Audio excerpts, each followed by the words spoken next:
This is Thoughts Become Things. With each episode, we'll help you reach the highest creative potential that God has for you.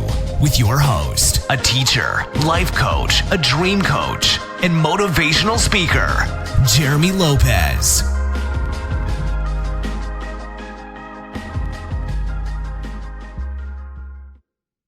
Hello, everyone, and welcome to the podcast of Thoughts Become Things. I'm Jeremy Lopez, and so glad and honored to be with you guys today. I really am. And I tell you, the weather here in Alabama has been a little crazy, but you know what? Before long, we'll be in summertime, and I'm so looking forward to the summertime. I love me some summertime for sure. So also, by the way, let me just tell you guys as well, I'm looking forward to seeing most of you every month on the third Wednesday of every month with our Prophetic Live Night event. We're actually going to have some, I got a couple of confirmations coming up soon, the next 6 months, for some good guests you guys will really thoroughly enjoy. I think you guys will really take a lot from these new guests, definitely. Also, so stay tuned on that. We do that on YouTube and on Instagram. And usually at 6 p.m. Central Time on, once again, the third Wednesday of every month. Also, stay tuned every Monday for YouTube and Instagram as well for our just Monday Live we do. We have a blast. Most of the time I do a teaching from my latest book. Sometimes we begin to do things as far as just answer questions. Sometimes I might prophesy. You never really know what I'll do in these days and times, you know, with these podcasts and these lives. So I want to say, you guys make sure you're tuning in to Monday's live as well. I'm excited for that. So today, I'm going to tell you guys a couple of points I believe will be really helpful, because I really felt like in my spirit that many of you need to sort of relax and learn and know what to do to calm down. And I know sometimes people say, you know, we have different techniques. I just take a deep breath. 101% true. I totally confirm with that one completely. You know, heard people, you know, say, you know, just walk away from conversations you're having. Whatever the case may be for you, utilize all you can, because if you're like me, sometimes you just need to be able to learn to have a filter, for one, but also secondly, you need to be able to create a boundary. You know, create a boundary between you and the frustration, you and the very thing that's bothering you, because you don't want anything to trigger your anxiety or, you know, frustration, fear, madness, anger. You know, the Bible says to be angry and sin not. So it's okay to get upset, but most of us sometimes can cross that line of being angry and just do things we're going to regret or feel dumb about or feel embarrassed about, right? So today I want to talk to you guys about a few points. I think pointers are really the way to go nowadays to just sort of help a little bit more in what to do when you are needing to relax or you're needing to get your mind off of things, okay? Now, I'm going to start with something that I actually do, okay, on a day-to-day basis, and I really wanted to bring this out to you guys. Number one is exercise. Now, you might think, oh, gosh, here's the exercising again. Let me tell you something. It doesn't matter. We're not talking about your weight today. We're not talking about anything about that. What we're talking about is the fact that when you don't relax, when you can't sort of calm down, exercising is a way to get your energy exerted. It's a way to get your heart racing, beating hard, you know, and the reason why, because your body needs to be able to get rid of that, you know, it's almost like, you know, when people use the word channeling, I know sometimes everybody thinks like, you know, oh, that sounds so new age. You know, I don't let the enemy or anybody, especially, I think it's more religious people, take away a good word. I mean, channeling is a good word, because when you think of channeling or channel, what they're saying is you're channeling something, you're channeling energy out of something, or you're channeling a conversation, through you. I mean, channeling is not a bad word. So when we look at this and we say, you know, I got things built up in me, you got to be able to channel that out. And how you do that is actually sort of putting your effort and, you know, and your energy into exercising, because exercising will help you to be able to sort of channel that anxiety and that energy you have. It's got to go somewhere, right? I mean, it's got to have to be able to come out somewhere. And you want to be able to have it to where it's coming out of you through something that is actually benefiting you. Think about that. So you're not only are you benefiting your body, you're benefiting your soul. So exercising doesn't just come through helping the body, it comes through helping the soul, because the soul is the mind, the will, and the emotions. And when you think about anxiety, that stirs up the soul. You get, you know, anxious, maybe short of breath, you know, things begin to happen because that soulish realm activates the body to feel the effects of it. So exercising, and what I recommend on exercising is jogging. I mean, you can walk. Walking does good, but you need to be able to sort of get that energy stirred up. And so jogging's good. Doing some type of aerobics is good. A workout's good because you want to be able to, the more you get your heart racing, the more you get your blood pumping and exercise, it literally will take all of that away from you because it's needing to get out of you. And that's how it makes its exit. So you definitely want to make sure you are exercising, in that moment. And plus, let me just say this. Yes, it's healthy for your body, but also when you deal with exercising, it's also healthy because it's therapeutic to the soul. And think of it this way. Most of the times we focus on the body, but we don't focus on the soul. Exercising benefits both. What is the old saying? Kill two birds with one stone. Well, you can do that with your soul and your body when you begin to exert more energy and get your heart racing, okay? It's dynamic to do that. The second thing I recommend, I'm a big believer in aromatherapy. I'm not going to lie. On IdentityNetwork.net, we actually have our own, we have other people's as well. We have our own aromatherapies. We have our own oils, that help people from how to relax, how to make the room smell good. And the reason why, because there's something about smells that actually triggers the brain and it causes the brain to sort of get into another mood. It's very, very interesting how aromatherapy works because what it does is it literally begins to sort of manipulate the brain, believe it or not, because it's smelling something that at the moment you're not, you weren't smelling. You were exercising your other senses. But what it does is it literally, the chemicals, it causes the brain to be able to refocus. And so aromatherapy, and that's why certain smells, let's say, for example, lavender. Lavender is a great oil, essential oil that you want to use in aromatherapy to begin to help you to calm down. Lavender is used, 9 times out of 10 people use a lavender. And so I'll recommend to you guys, because I do this, is put it in something that actually can burn and let that smell, the lavender smell, get off your house. Why? Because you never know when something could come up and it bothers you or triggers you, and you need that sort of soundboard, for lack of better words. You need that smell to automatically be in the room. And believe it or not, consider it like a weapon of warfare. It's going to eradicate. I believe all things that God has created for us that are natural and organic are good for us. And I think we can live long, healthy lives. Well, when you think of lavender, the smell of lavender, and lavender itself is actually a very good and therapeutic for your body. So you want to be able to use something. Lavender is good. Another one that's really good to help you relax and calm down, and even for a good night's sleep, is sandalwood. Sandalwood is another one that I totally recommend. So you've got lavender, you've got sandalwood, and the other one I like is orange. Orange blossom. Orange blossom is really good. It's healthy for you, but it's really good to help you relax as well. It puts you in a good, happy mood, okay? So those are good for you. I recommend lavender and sandalwood to help you sleep. Orange blossom is good, let's say, for example, to get that mood swing, swing it back into joy, swing it back into happiness, because you want to be able to do that. And then plus, here's the great thing.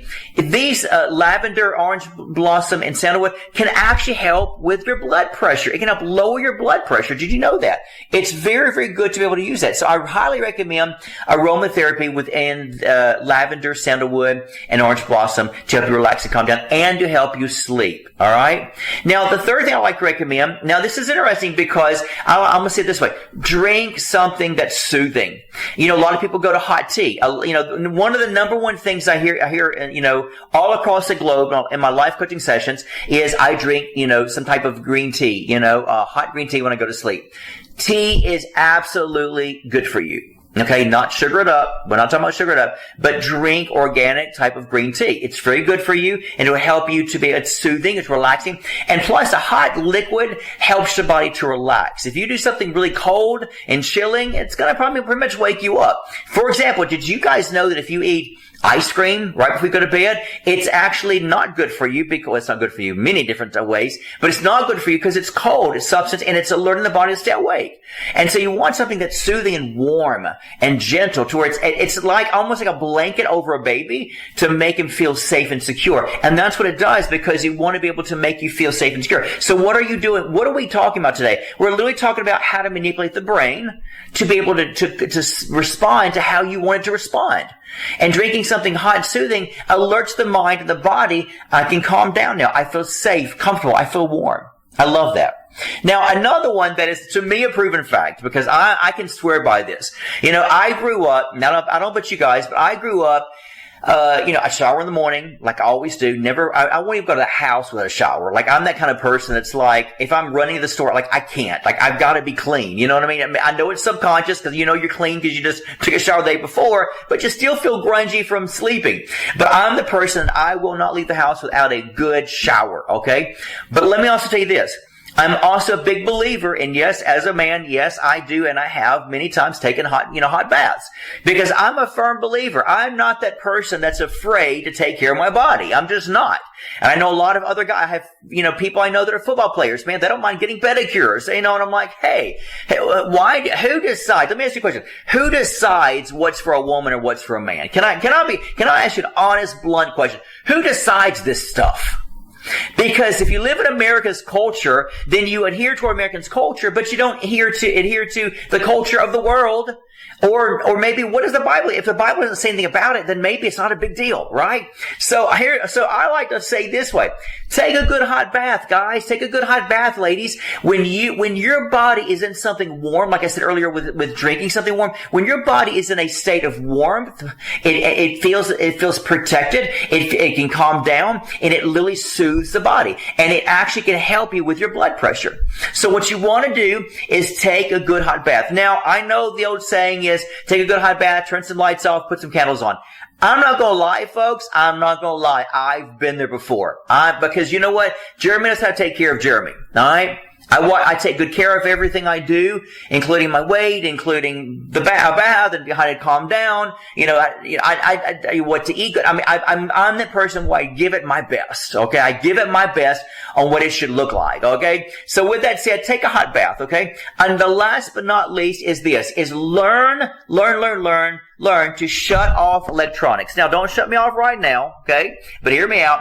Shut off electronics. What I mean by that is this. When you don't realize the actual wavelengths that go out from electronic things. I tell people, if you get that phone out of your room, get a TV out of your room, anything that's electrical that has, especially anything Wi-Fi, put it this way, anything Wi-Fi, get it out of your room. Because a lot of times when I recommend this to people, and they say, I can't sleep good, I say, where's your phone? Or where's your, you're this, you're that, where's your router? I've had many people say, my router's in my room. Get it out. Where's your iPhone? Right beside my bed. Get it out. If you are having problems, because your bodies are affected, folks. Your body is affected by these wavelengths.